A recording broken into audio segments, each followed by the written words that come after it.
Hi there, welcome back to the Mindset Check podcast. I'm your host, Misha McKittrick.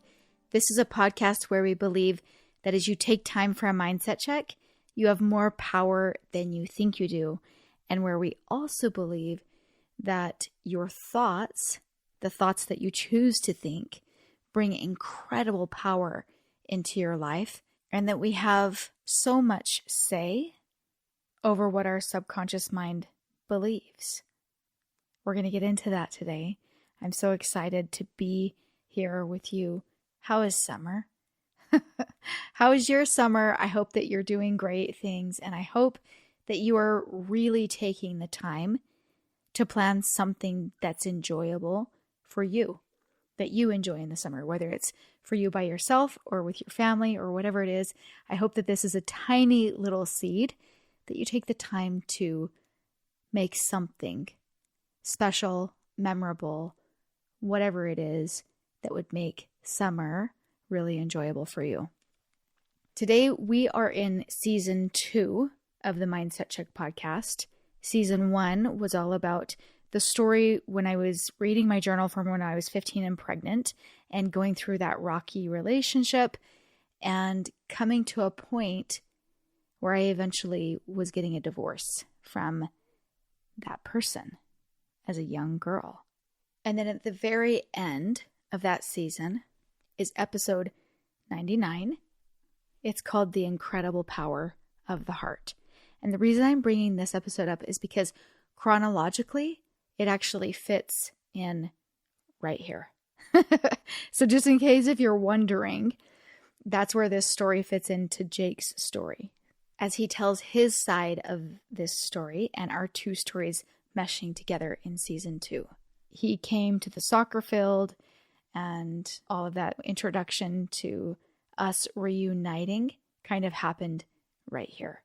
So either if you're remembering it in your mind or if you haven't listened to it and you want to go back and listen to it, that's chronologically what happens next. And then we swing right into this episode. So there's just a little bit in between the last episode and this one. Knowing that, let's get started. September 1995. The girl of my dreams asked me to call her, and I still haven't. Why? How? I have every intention to, and of course I want to. It's Misha. Still in shock, she is available and has made it easy for me. Stop being nervous and just pick up the phone. 8901. Had it memorized for years. Multiple times I have even driven by Matrix by chance to see her. But then what? I pull over and say I happen to be driving by? Not a good plan. But lucky me, I ran into her again, barely a couple weeks since I saw her last varsity football game. I was throwing the ball down on the track with other injured teammates. I still couldn't play because of my ankle, but hey, it gave me the opportunity to see her and talk with her without the pressure or distraction, if with friends. There she was, lowest bleacher with Michelle, the amazing tennis player that graduated a year early and already in college. It made me miss having Michelle around, but how cool that she and Misha are back together. It's a bit strange to see friends in the real world and the rest of us still doing the high school thing. I'm glad they dropped down from their adulthood to say hi and hang out, haha. I can't tell you how good it makes me feel to hear Misha tell me to call her. Twice now. She even says it with this energy, smile, and tone. October 1995. What a horrible few weeks. My football season came to a quick end. Another injury. Glad it's over, but would trade doing something I don't love for this. Never experienced so much pain. I've broken my collarbone in baseball, snapped my arm jumping out of a swing, countless sprained ankles playing sports, fell out of a tree and hurt my back really bad, but nothing has compared to this dislocated elbow. If you've never seen an x-ray of a forearm at the elbow joint sitting where your bicep is, you might want to wait quite a few hours since you ate last. Horrific injury, gruesome. I was down in St. George to hang out with Ben and Angie. Ben and I practicing bicycle kicks at Dixie College. Same field when I play with SUU's soccer club team. I know. Middle of football season, my ankle gets better and I'm back playing again. Football should have been my priority, but was practicing soccer and completely against my parents' rules to be playing on a Sunday and hoping they wouldn't know.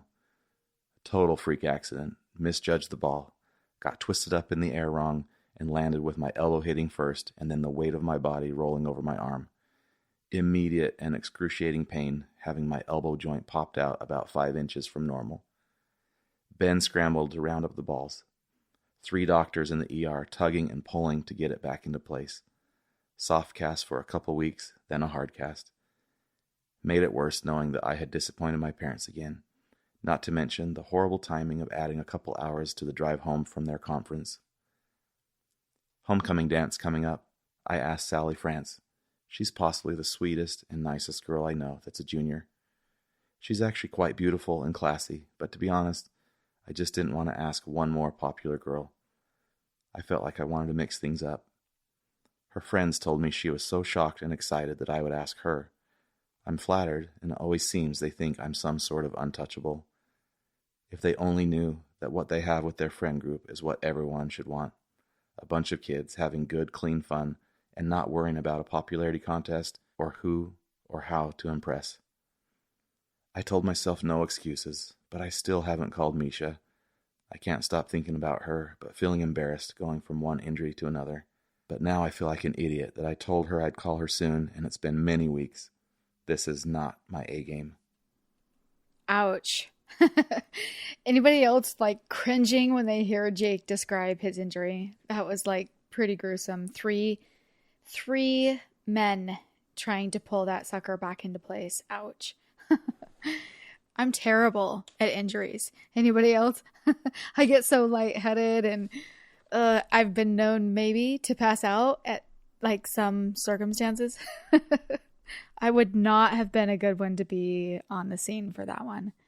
One of the things I actually really love that Jake mentions is how he had disappointed his parents again and just kind of adding inconvenience to their life. And there's an element inside of that I think is like so wholesome and good that kids know when they're disappointing their parents, right? I mean, obviously there's also the flip side of like being so avoidant to disappointing them that we don't call, right? Or that kids don't call the parents because they just avoid it at all costs. And then therefore their parent can actually be like by their side when they need them. So it's such a delicate balance, but I feel like, obviously he knew his mom and dad would be there for him, but that I just appreciate that, not really fear, but just that good level of like, dang it, I was out of line, and I was just the recognition of that, I think that's good. I think that's a good thing that our kids have. Of course, we always want them to call us, but such a good balance, right? That's a very interesting topic. So I've mentioned in other episodes, right, how I did want Jake to call, and to some degree, it didn't really faze me. Like I wasn't thinking about it as much as he was, though I was kind of having that wish in my heart for a really good guy, right? We've talked about that in other episodes. I think that's just an interesting thing to point out. And as I have kind of been looking over my journal and then comparing Jake's notes and his, thoughts about things, there was a lot of things going on. And I think that's a testament to like how many different ways our life can go, right? I had in a span of 6 months, like 3 different jobs. I had lots of friends coming in and out of my life that I could choose to gravitate to one or the other, or, different friends serving different purposes. There was a girl that was in my journal a lot. Her name was Melissa. And you probably heard me mention her, right? Like last season. But I had gotten super close to Melissa and was really sad when I quit one of my jobs and moved on from Melissa. Melissa and I did a lot of crafts together. She helped kind of pull me out of doing crafts by myself for therapy into crafts. And when I say crafts, I kind of did painting, toll painting, all of that stuff. And, I know that we've gone over that I had a booth and all that business in the other episodes. But I think it was interesting, that shift to then move from painting as therapy and doing it by myself to then painting with a friend and it becoming social. It's just an interesting thing to really sit back and watch the shifting happen. It's beautiful. And then I'm with my friend Michelle, I end up, being largely influenced by. Michelle was a lot of the influence that helped me want to move forward and do college. She was doing college, and so I did college. She wanted to move to, Arizona and go to ASU, and so I wanted to move with her. And, the influence of friends is so huge. And when you have friends coming in lots of different ways, and, sometimes I also think that it is so much wisdom in being a parent that helps facilitate friendships with good friends. That's really important time that we spend helping cultivate those relationships. Just kind of allowing that to be something that you let sit, in your mind for today. One of the main things that I want to talk about that Jake mentioned is how our body protects us, how our subconscious mind has thoughts and they manifest, how our thoughts are so vital and so important.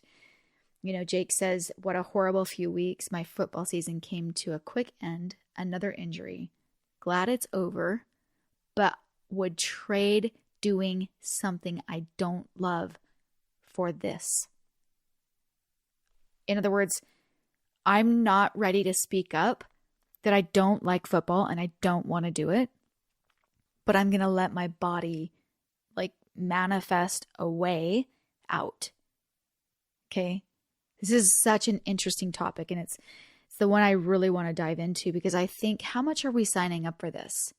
How much are we signing up for being subject to our body having to do the work or take the brunt of it because we aren't ready to speak up? Because we're not ready to just say or to speak. I recently was talking to a friend who was going to couples therapy, and she was learning lots of different things about her body and her husband's body and different areas where they were having things manifest. And she was having a lot of things happen with her throat and her neck. And I was like, don't tell me. I bet it's because, I bet he said that it was because you didn't speak up. And she was like, yep. Holy moly. Isn't that amazing? So it's neat for me to really dive in and look how our body protects us, right? Or things surface in our body because there's something going on in our life. And we've talked about those different themes before. One thing that I want to suggest to you today is that our body and our subconscious mind is one and the same in this arena.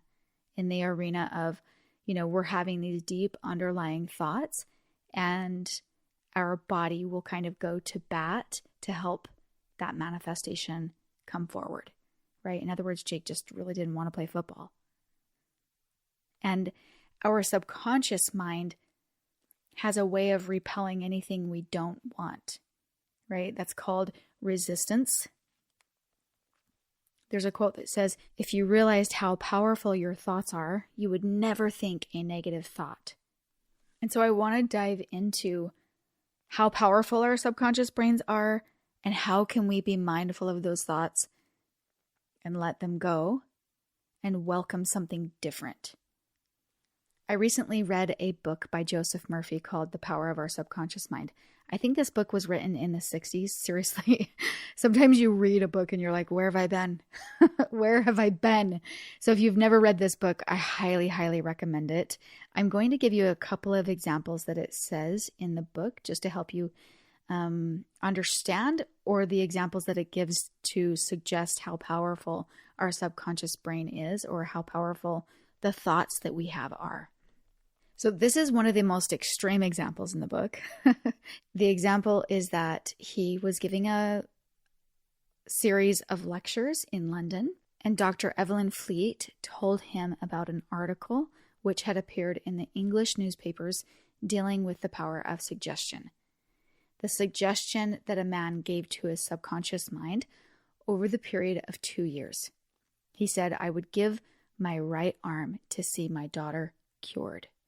His daughter had a crippling form of arthritis and an incurable form of skin disease. And no matter what they did, they couldn't alleviate this condition for her. And so this father had this intense longing for his daughter's healing, so much so that he desired this sort of trade. And one day his family was out riding in their car when they got into an accident. The father's right arm was torn off at the shoulder, and immediately the daughter's arthritis and skin condition vanished. What? What? He says, remember that your subconscious mind cannot take a joke. It takes you at your word. So that's kind of a very extreme example from his book. He talks about autosuggestion and the things that we think in our mind kind of being something that we bring forward in our life. I've heard other people say things like, when you're asked how you're doing, it might be kind of a normal thing for you to hear somebody say, oh, I'm old, fat, and ugly. And they are old, fat, and ugly, So the thing is like saying the things continues to bring forward what it is that you are saying, what you believe, what you plant, and what you continue to revisit comes forward in your life. There was a young lady who had been asked to give an audition, and she was really looking forward to it. And even though she had a really good voice, she kept saying to herself, when the time comes for me to sing, maybe they won't like me. I will try, but I'm full of fear and anxiety. And she kept giving her subconscious mind these auto suggestions. And then, sure enough, those silent fears came forward and manifested exactly how she had thought. He talked about how then she decided that she wanted to overcome that. She knew she had a good voice, and why was she telling herself these awful things? And so she counteracted the fear by giving herself suggestions that she was bringing about and giving to her subconscious brain. She said, I sing beautifully. I'm poised, serene, confident, and calm. She would repeat that phrase maybe 3 times a day, 5 to 3 times each time she said it. And each day that she did it, she did one kind of when she woke up and maybe a different time during the day. And the most important one was right before she was going to sleep, to try to give her brain that suggestion almost to go to sleep on, right? That's something that he proposes in the book is a very suggestible time that we have, because we're kind of fading just as we're falling asleep. We're still awake, we're still conscious enough to suggest it, but we're in these different states in our brain. We're in these alpha or theta states, and we're a little bit more susceptible to suggestion in those states. And so he, suggests in the book that we use that time wisely. There was also an example that was kind of like a very simple example of a woman who was 75, and she kept saying, I'm losing my memory. She kept saying that over and over. And she started to see that come to pass. And when she started to learn the importance of the thoughts that she was thinking, she changed that to, my memory from today on is improving in every department. I shall always remember whatever I need to know at every moment of time and point of space. The impressions received will be clearer and more definite. I shall retain them automatically and with ease. Whatever I wish to recall will immediately present itself in the correct form in my mind. I am improving rapidly every day, and very soon my memory will be better than it has ever been before. At the end of 3 weeks, her memory was back to normal and she was delighted. So I think it's super interesting. He gives all of these examples that are obviously very extreme and also just kind of like normal suggestion, right? Something that you would definitely feel that you have the power over correcting, that course correction, right? By using the constructive power of suggestion. He really lists so many things, so many thoughts that we we kind of wrap ourselves around, like you can't and you won't. You'll never amount to anything. You'll fail. You haven't got a chance. You're all wrong. It's no use. It's not what you know, but who you know. The world is going to the dogs. All of these things, it's no use trying so hard. Or, you're too old now. Those kinds of things that we easily slip in to telling ourselves. Or examples of things that we receive, messages we receive in our environment, like when we read the paper or watch the news, and we are literally sitting to sow seeds of fear, worry, and anxiety. It's insane what we don't realize we are surrounded by that is giving our subconscious mind auto-suggestions. And if we're not consciously giving ourselves good auto-suggestions, we're for sure not doing ourselves any favors. Joseph Murphy says, whatever the conscious reasoning mind of a man believes, the subconscious mind will accept and act upon. And so he reasons for us to choose life, choose love, choose health, to be able to suggest what it is that we do want in our life and to bring that forward. I'm telling you, the book is a great, really, really great read. It helps you break it down. It helps you kind of see it from a different point of view. All of the things that we are allowing ourselves to start to believe, and we are able to kind of take our brain apart in a different way when we're listening to all the stories, and we are able to see the things that other people are believing, that we then can kind of highlight the things that we don't like that we might also be buying into. It's interesting because recently I was talking to a friend about the letting go of the things, right, that we need to let go of in life. And we were talking about breath work, and it was something that she had just never been exposed to before. And she was kind of like, well, I don't really have anything to let go of, which is interesting, right? If you think you're a person who doesn't have anything to let go of, I would say that I would definitely have felt like I was also in that camp before I was really aware of how many things that we are always kind of up against, right? We're always kind of, there's always something to let go of. Sometimes we don't realize how much we're trying to control other people and how wrapped up we get about it, how many emotions we have in that, and what kind of a vibration that's giving our life. Or when we have a certain expectation of something going a certain way, and we actually are holding on to grief, maybe not over someone passing, but something not going a certain way in our life. So we have to sort of ask ourselves questions of things we might have skipped over, like pain, sadness, or grief, and figure out, are there things like that to let go of? Are there subtle little things in our life that life isn't going a certain way that we need to let go of? In The Power of the Subconscious Mind, Joseph Murphy doesn't talk about breath work. I don't even know if breath work was a thing, especially in our Western culture back then. I'm sure that it existed, right? Because I think its roots are very, very ancient. But I think that it's somewhat new to our Western culture. He just basically says that we have to shift our thought. In other words, we have to start to be aware of what we are thinking and be able to replace it more often than we're thinking the opposite. So it's a fantastic read. I highly suggest it. Brad Yates says, to the extent that we're not living our lives exactly as we want, with the love and friendships we want, the abundance we want, and the happiness we are seeking, it is to that extent that we are resisting it.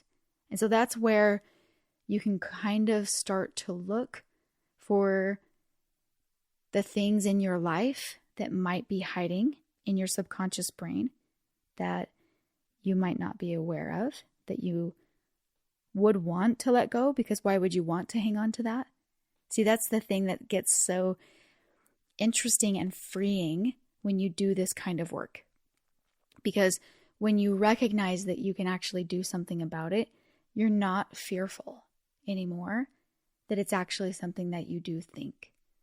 It's so much more freeing to just be able to look at it and say, is that the way that I want it? And if it's not, then let's change it.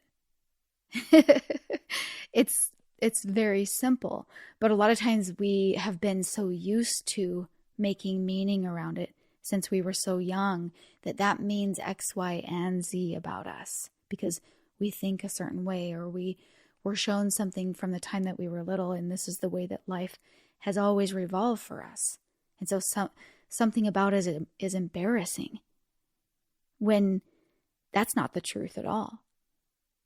That's a trap. That's a trap.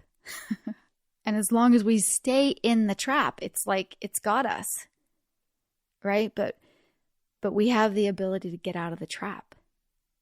We have the ability to see the thought and to change the thought. And yeah, we have to do some work. And you know what? There are a lot of ways that I'm learning that we can use the power of our subconscious brain, where we can shift subconscious thoughts.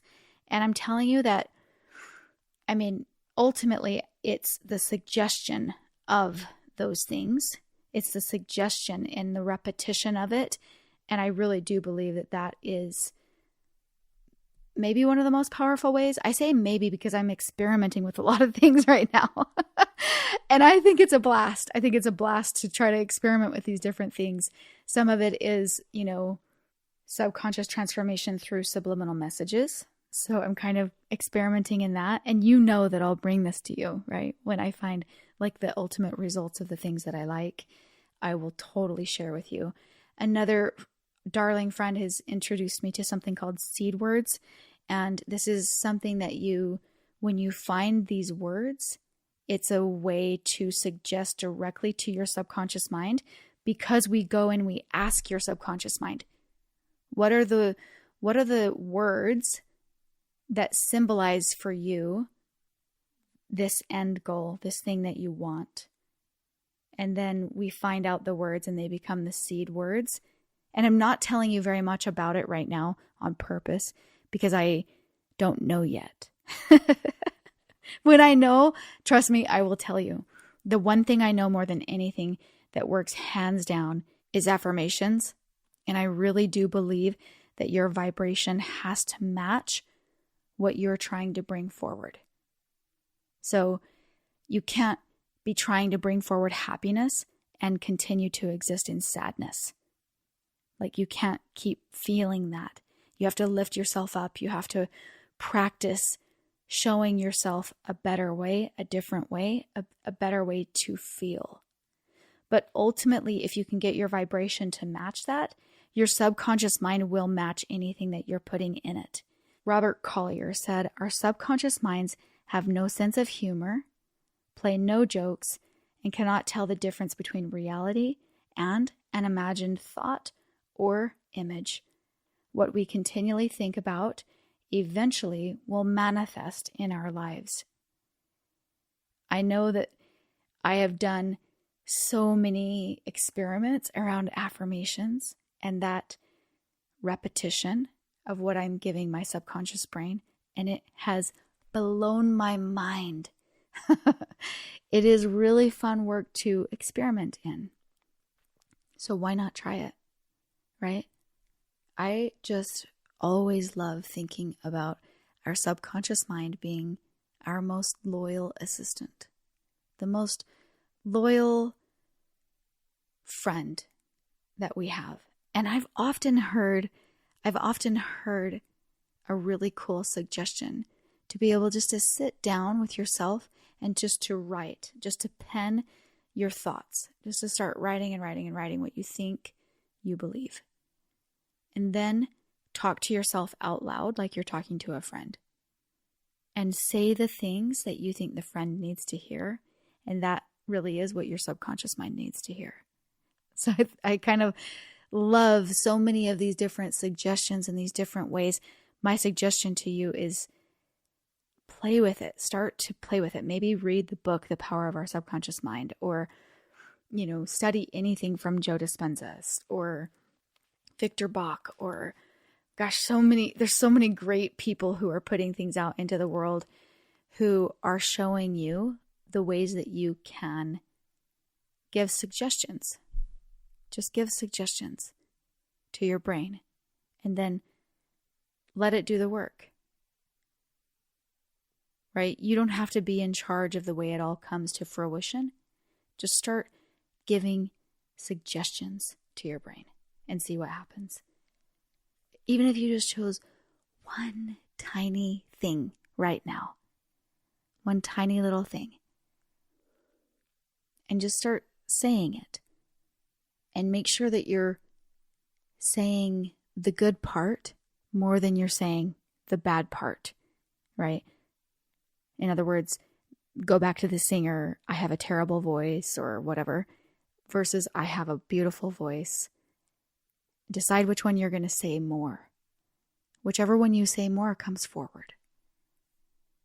Another thing that I want to touch on that Jake was talking about is when he asked this girl, Sally France, to the dance.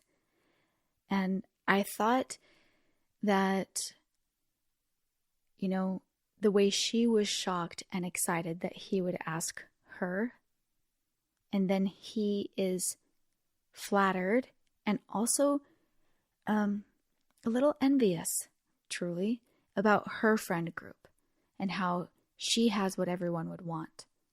And I think it's interesting how we sometimes think that the grass is greener on the other side. There's a psychologist named Scott Schoenenstein, and he talks about the grass being greener on the other side and how scientifically the grass actually really is always greener on the other side. That it's not really just a cliche.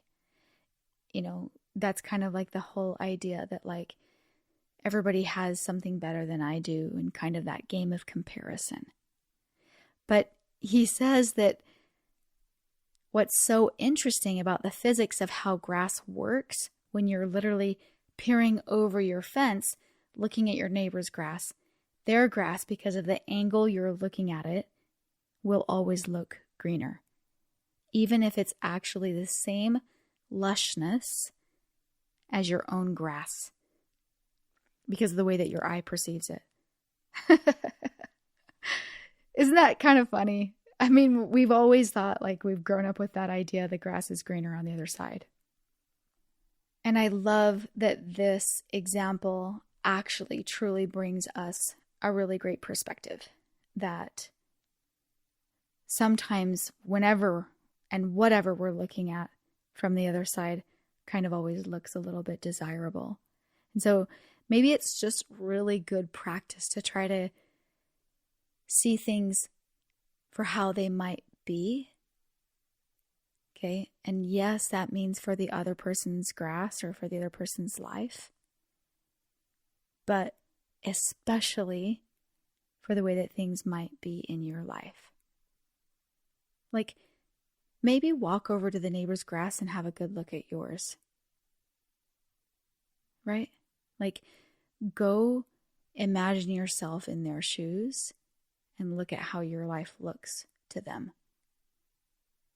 Maybe that'll blow your mind for a moment.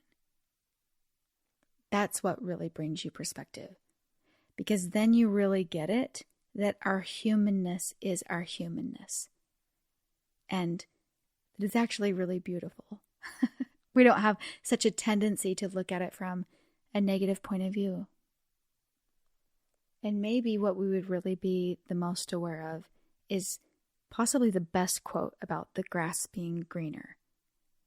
And that is that the grass is greener where you water it.